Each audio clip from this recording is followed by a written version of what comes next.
Welcome to the Link Online.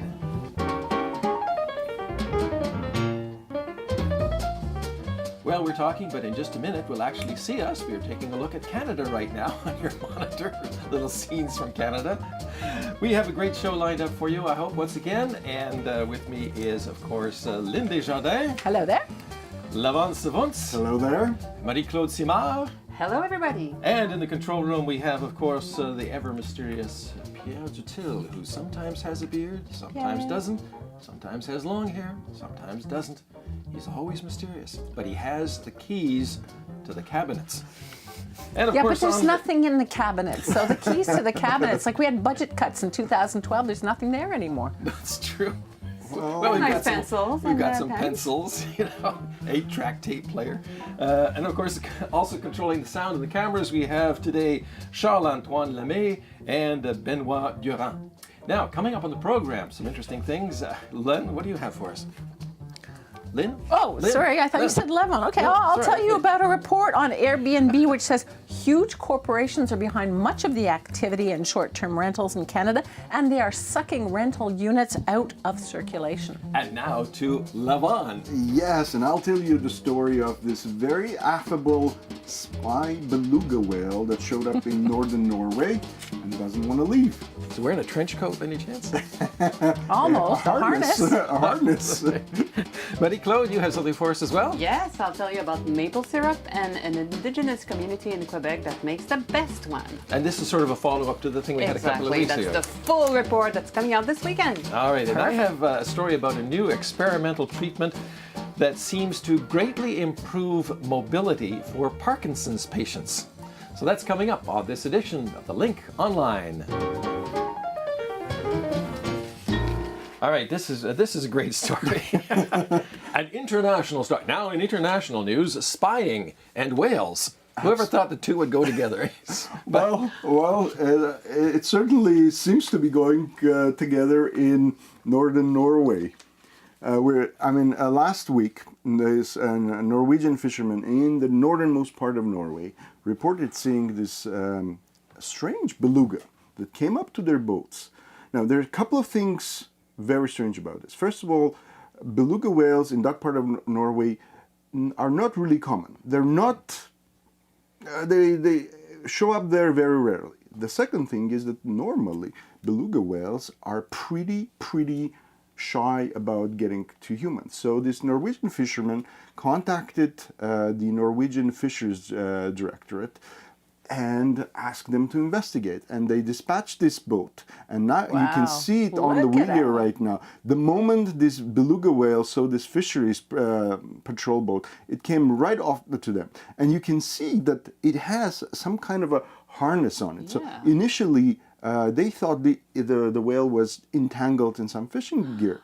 But when they got closer, they realized, no, this is no fishing gear. This is actually some kind of a harness. So in the yellow vest there is this Norwegian fisheries officer, Jorgen Rivig. Wow. And you see, it allows them to pet it. I mean, it's so strange. So eventually, at some point, one of the fishermen was able to get a dry suit on and jump into the water and try and remove this harness, because it had buckles on it, and they were trying to use special hooks they have to use on whales that get entangled in fishing gear. It didn't work, so they had to actually jump into the water, get close to the beluga, and unclip this harness. And now, once they unclipped the harness and they, took it off, they realized that the only thing that was written on this harness was this mysterious writing in English on one of the buckles that says, "Equipment St. Petersburg." Now, this has led to all kinds of speculation that this must be some kind of a Russian spy, using equipment, because the harness had mounts for GoPro cameras. Now, you can also use these mounts for other kinds of equipment, but there was nothing else except for this harness. Wait, how do we know it's not St. Petersburg, Florida? Exactly. So, And this is the question that Jorgen told me. He said, everybody's assuming that this is St. Petersburg, Russia, but it course. can as well be St. Petersburg, Florida. Well, it was written in English, right? Well, Exactly. yeah, it's not in Cyrillic. The other thing is that, of course, this area is about 400 kilometers from Murmansk, which is the big Russian naval base. So the assumption right away was that this must be a beluga that was somehow escaped a secret Russian facility that trains dolphins, belugas, seals to perform maritime security operations, like helping divers, finding enemy divers, or blowing up enemy ships and stuff like that. The problem with that is that also the US is the only other country that has a program like that we know about. And of course, this area, Murmansk, the Kola Peninsula, is also home to this secret Russian nuclear fleet. So the Americans probably have as much reason to spy on the Russians there as the Russians do to spy on Norway. Now, all this to say that once they removed the harness, this poor whale was in no hurry to leave the area. So They were feeding it fish. We just saw of course, them feed. they're feeding lunch. it alive. That looks good. And so, What's for dessert? and so I called up Jorgen because I spoke to him for over 2 days, and I spoke to him and I said, what's going on? This whale apparently doesn't want to leave. And so here's a bit of our conversation. I have to apologize for the quality of the sound because Jorgen was on his patrol boat when he was talking to me, and we talked over WhatsApp. Yeah, this morning or last night, I saw this article in the local newspaper that the whale was in Hammerfest, the place I was in.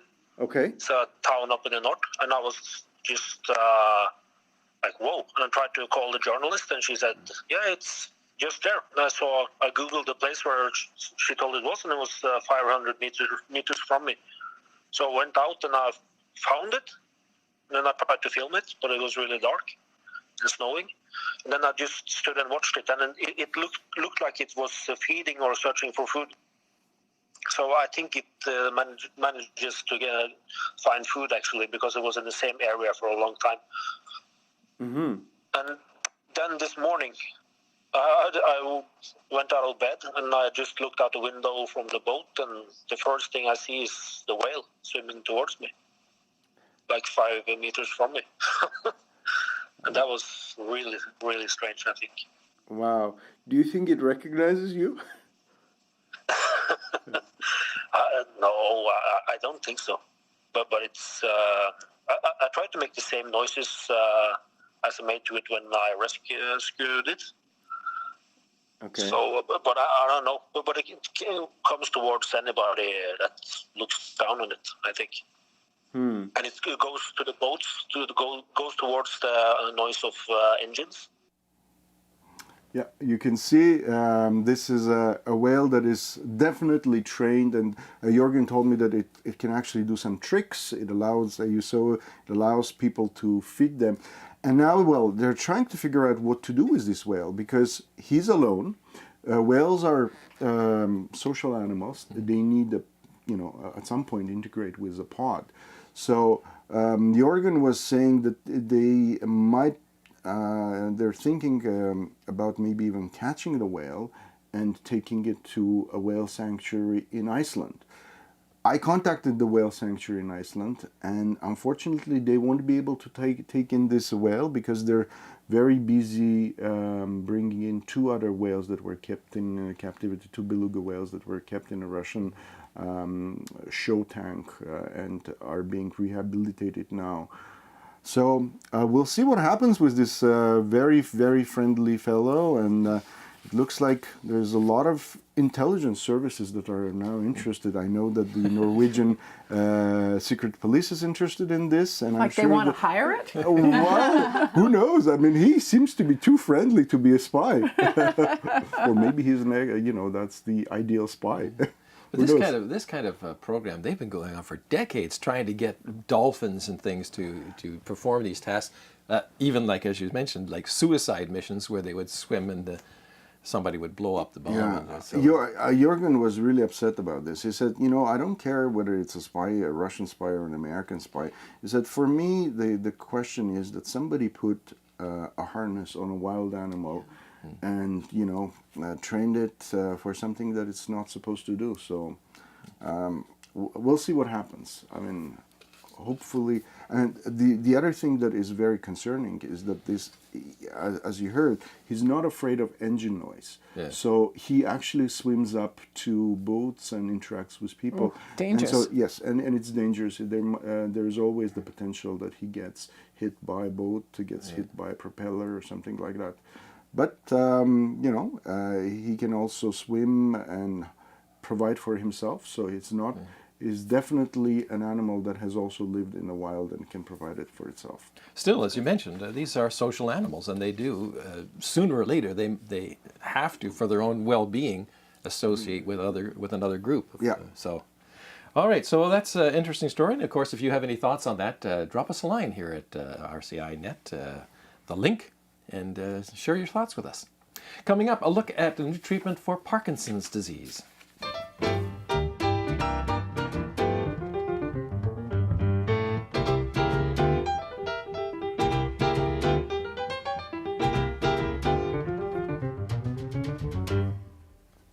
Well, there's a new treatment for Parkinson's patients that is being tried here in Canada. It is not a cure, because apparently you really can't cure Parkinson's once it begins, but it does seem to lead to a greatly improved quality of life, in that patients who have difficulty moving around, walking specifically, and they often suffer falls as well, when their legs stop moving, they have seen their mobility greatly improved by this new treatment. And what it does is involves putting electrodes onto the spine, and there are tiny electrical pulses that are generated from like a heart pacemaker. And what this does, it seems to amplify the signals that are going from the legs to the brain and the brain to the legs. And it helps people walk and get around. Now, I spoke to Dr. Mandar Jog of Western University, who is leading these trials. So, in a particular symptom, which is difficulty of walking, which is a major symptom in Parkinson's disease, shuffling of gait, to a severe aspect, which we call gait freezing, where people intermittently or quite regularly stop while walking, is an important problem, because not only does it affect mobility in general, but it also causes people to fall. So because of the fact that this is such an important symptom, people have tried for years for symptomatic motor output treatment, and we've not particularly been successful in many of the cases. Some patients do respond very well to the traditional symptomatic therapy, but there are many who don't. So based on this particular scientific approach of saying, can we now modulate the sensory system, because we couldn't do this with the motor system, we decided that where would that input from the legs potentially be modulatable, if there's such a word. And research, again, from animal work and anecdotal evidence from other people that have done a little bit of this work for other reasons, showed that we could potentially modulate that input into the brain from the spinal cord, because that's where it goes up from the legs towards the brain. So the idea behind this treatment was to be able to put electrodes onto that area of the spinal cord that carries such sensory information, and without actually providing specific sensory information, because we don't know how to do that, we decided that we could potentially give electrical energy to boost up whatever the signal that might be going through the spinal cord. Now, we haven't actually proven this in terms of recording that boost necessarily, but we are definitely getting indications that indeed this stimulation through the spinal cord changes brain activity, even though the electrodes are far away from the brain. But how does this work? I mean, do you stick the electrodes are sort of stuck on the back or by the lower spine or something, or they're actually implanted within the body, and so they're in fact on top of the spinal cord directly, so they're not on the skin. So this is a surgery then? It is, yeah. And Yeah. What about the signal then? Is it just a little electric zap that goes on, or what exactly?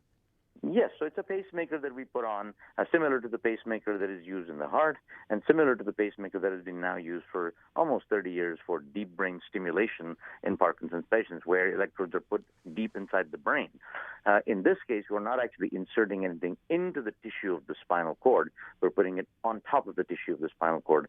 So what happens to people who have this walking problem where they're freezing and falling over? When you insert these things, what happens to them?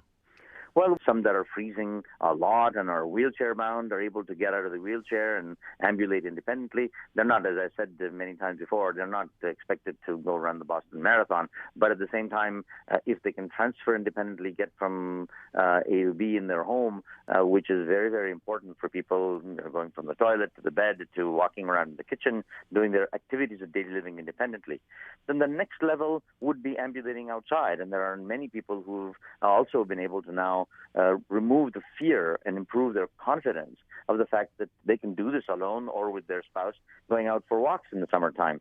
Thirdly, one of the people that was interviewed, Gail, from 3 or 4 falls or more a day to none for now almost 4 months, is a huge improvement in a person's confidence, overall quality of life, and just feeling better in general at independence. And that was Dr. Mandar Jog of Western University in London, Ontario, who is leading these trials. And these things have been going on for a couple of years now. And he says these people are able to actually get around now. You saw the picture of that woman walking. She was a woman who was had this freezing of the legs and was falling down 3 or 4 times a day. And now he said that with this treatment, she hasn't fallen in several months. As she can get around now. And at the top of that article, you saw the fellow with the walker. He also had great difficulty getting around. And then further down, you saw somebody on vacation.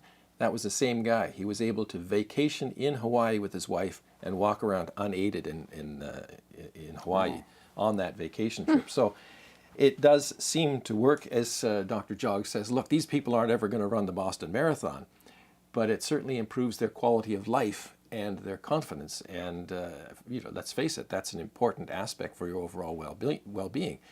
Unfortunately, he says it's not a cure. Again, there's no cure for this as of yet, but still it does improve the quality of life, possibly for several years. So it seems to be they are continuing these trials because there's only a small group so far that's doing this.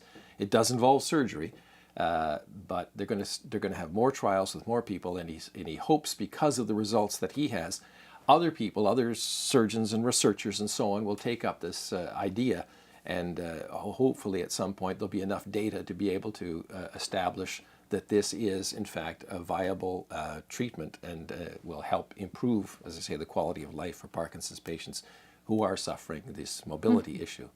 So that's a very interesting story, and I'm really impressed with this stuff that's going on in London, Ontario. All right, coming up, Airbnb.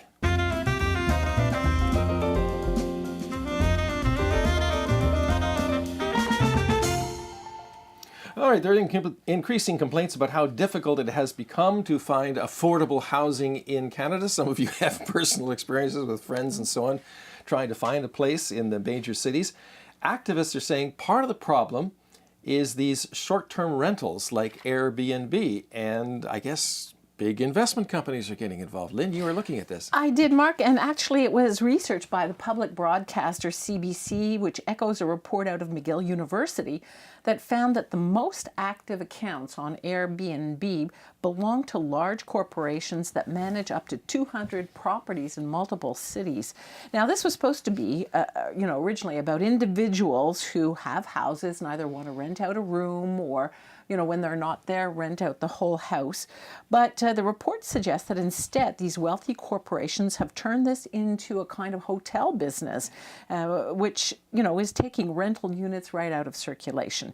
And that, of course, cuts vacancy rates, and it drives up the cost of homes and rentals.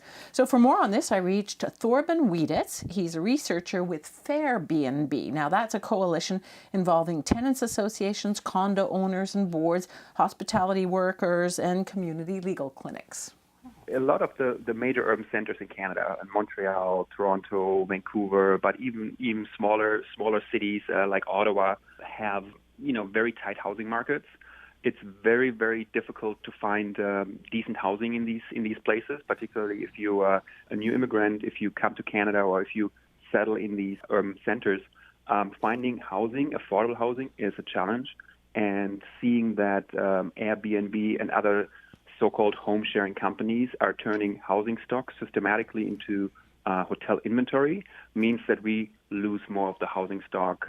Rents increase. It becomes more and more difficult for people to find a place to live, and that's what we find in these urban centers. That vacancy rates that are 1% or below, losing thousands of units. For example, in Toronto, our research shows that about 6,500 entire homes have been removed from the housing stock. This is a significant number. We haven't seen any hotel investments over recent years that put that many hotel rooms on the market.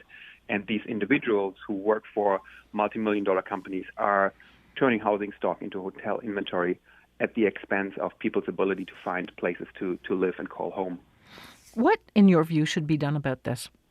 We have been advocating since 2016 for fair rules, and under fair rules, we understand that, if you and I want to rent out our own place, our own principal residence to someone that comes for a visit, or if we are away, on summer vacation or on the weekend, we should be able to do this.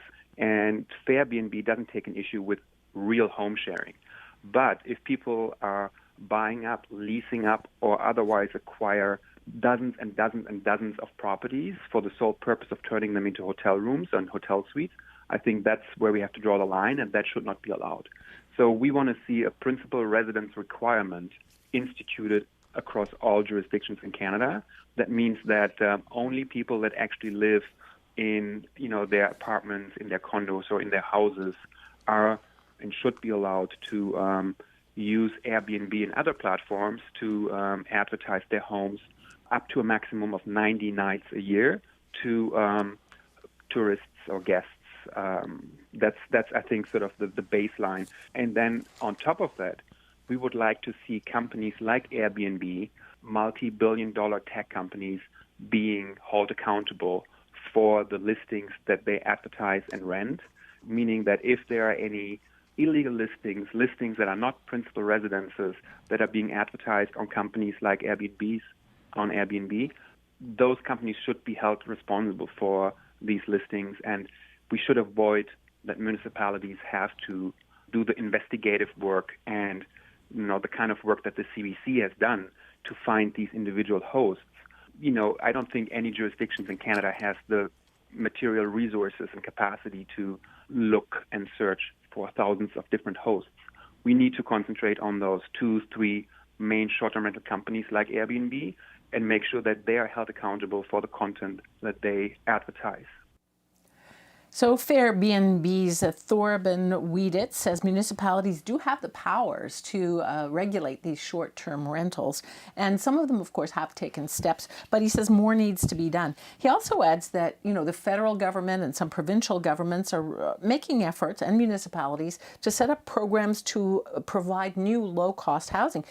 And he says, really what they should first be doing is looking at putting a stop to these corporations from taking over the housing stock for short-term rentals. And, the problem is exacerbated as well by, we know particularly in Vancouver and Toronto, that housing stock was being bought up holus bolus and from people from other countries and just sitting on it and waiting for it to appreciate. So it has become, housing stock has become a place for the very wealthy to park their money. And the result is that vacancy rates really have deteriorated in many Canadian cities. There's also a complaint about the fact that in these apartment buildings or condo buildings or even in neighborhoods, when these places are being rented out on short-term loans, that there's all kinds of strangers coming in, and some of them are, creating havoc. Yeah. Because they don't live there, they don't care, they can make noise and do whatever they want, kind of thing. Well, people usually come in for parties. Yeah. That's the And so if you're living in that building and you have these strangers coming in all the time, it's disconcerting, especially if they're making a lot of noise and causing havoc and so on. There was a case, for example, in Toronto recently where somebody did this at an Airbnb in a giant condo and threw chairs off like the 39th floor or something. And incredibly dangerous because as people are walking down there, cars are driving by, and somebody's throwing chairs off the building, and oh my gosh, so not necessarily the greatest idea there in B&B. But at the same time, I mean, if you're traveling outside, I mean, I have rented Airbnbs on my vacations. I have too. And I find the prices are getting higher and higher. It's almost not anymore a deal to use Well, Airbnb. that could be Yeah. the corporate interest because Exactly. they're checking, saying what's the commercial interest, and we'll charge just below. So anyway, that's another issue to discuss. You have something sweet to talk about once again, Marie-Claude. Yes, well, maple syrup is a huge industry in Canada, especially Quebec. And maple syrup, of course, it comes from the tradition of the indigenous people that live in the mixed forest of Quebec and the north and east and North America. So I decided to go visit the Atikamekw the community called Manawan. It's about a 4-hour drive north from Montreal. And they told me everything and showed me everything about the way they make traditionally the maple syrup. So, of course, a few weeks ago, I brought you a little sample and we talked a little bit about it. But this weekend, I'm going to publish the full report and you have an exclusive little peek at it today. So here it is, Atikamekw maple syrup, an ancestral tradition passed on with passion. And I mean, I thought about the title for a long time, but really that's what comes out. It's the fact that they're really into teaching their kids and making sure that the tradition won't be lost, even though they don't actually make money from it. They don't sell their maple syrup. They keep making it. And so I went to visit 2 sites. At first, I went in what they call the sugar tent, where elders, now we see 2 elders, teaches kids and older kids, like school, high school students, about tradition and how they make the maple syrup. It's a bit like sugaring off, how do you call it, cabane à sucre? Yes. There's sometimes it's also just to have fun. It's not far from the main road, so it's basically a sugar shack, but where the Atikamekw teach their own, knowledge about it. And I mean, it's a very ancient tradition, and there's a lot of legends about how it started. Some legends say it's a woodpecker. Some people say it's squirrels that made little holes around March and April in the maple tree, and then they noticed that it's by observing the animals that they noticed that the sap was becoming sweet with the evaporation. So those are legends too, but they're interesting. Also, so here those are pictures of. I went later on in a maple grove, a real one in the middle of the forest. We went with skidoos. We had our equipment. We had to do several rides to get in the middle of the forest. On the fire here, we have maple syrup that's going to be made. Oops, there's a spoon there. We'll see it later. To know that the taffy is ready, because taffy is maple syrup that's been boiled to be more like candy. They have that special spoon that they blow into. There's a hole in it, and they can tell whether there's a bubble or not. More elders are telling about. They say that there was a lot of spiritual rituals around it too. Like they used to make the first sugar loaf they would bring it in the middle of the lake to thank the water and the trees for, giving that. Now, this is the sugar bush I went to with that big metallic pan filled with 40 gallons or 150 liters of maple water. And actually 150 liters will only make 4 liters of maple syrup. So that's very dedication to make that much of it. And really? So that sugar or maple grove will only make at the end of all that work 30 liters, Wow. But they still think it's completely worth it because first of all it's super fun. You're in the woods, you're with family, you're stirring the maple, there's a fire, and spring is coming. Yeah. Despite all that snow, it's actually spring in Canada. Yeah. The Atikamekw have 6 seasons, and this one is called Sigun. That's the maple time or whatever, sugar time or sugaring off. And We should point out that when the sap comes out of the tree, it's almost like water. yeah. Yeah. And so when they're boiling it off, they're boiling off the water to leave the residue, which is the sweet taffy. Well, we're almost out of time, so I Yeah. just want to take a moment to thank Marie-Claude for that. And if you want to see more about that, go to the website. And there's a video at the end. So Video at the end. Check a look at that. Yeah. Levant Savants, Linda Jardin, myself, Pierre Dutil, and we have in the control room today Charles-Antoine Lemay and Benoit Durand. Thank you very much for watching. Take care till next time. Bye.